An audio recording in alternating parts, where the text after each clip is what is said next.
Asante. Naitwa Erasto Kilowoko, katibu wa Taekwondo mkoa wa Dar es Salaam.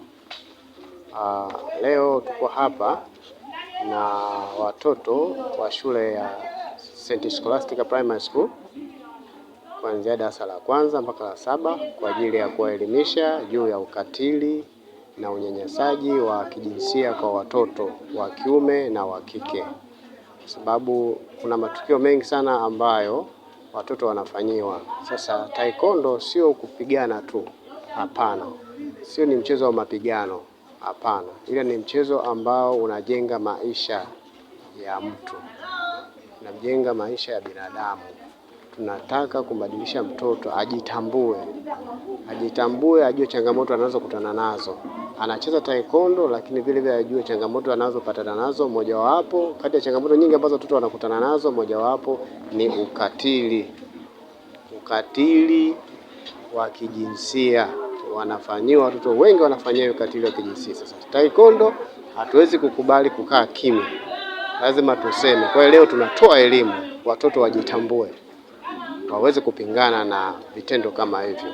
Wacheze taekwondo, lakini wajue, wapate elimu namna ya kuweza kujilinda na vitendo vya ukatili vya kijinsia.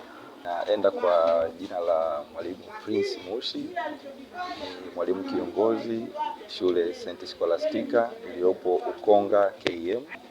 Mchezo wa taekwondo ni mzuri sana, kwa maana kwamba ukiacha swala ukakamavu, kuna hizi semina elekezi. Zungumzia awali unaweza kuhisi kwamba ninapoambia taekwondo ni masuala ya kupigana nguvu, lakini taekwondo kwa ujumla nilichoweza kukiona mpaka sasa, unapata elimu hasa inayohusu usalama. Sawa? Ile elimu inakusaidia pia namna ya kujilinda. Lakini pia katika hizi program za taekwondo tumeona kuna mazoezi yanafanyika. Yale mazoezi yanamsaidia mtoto kujilinda katika matendo au matukio yote yanayohatarisha usalama wake. Kwa majina naitwa Talia Hemid Awali, nasoma shule ya msingi Mtakatifu Scholastica. Nimejifunza kujilinda.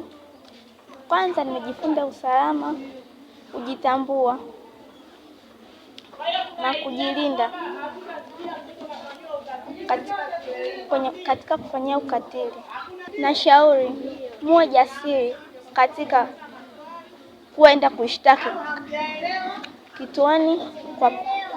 kituo cha polisi.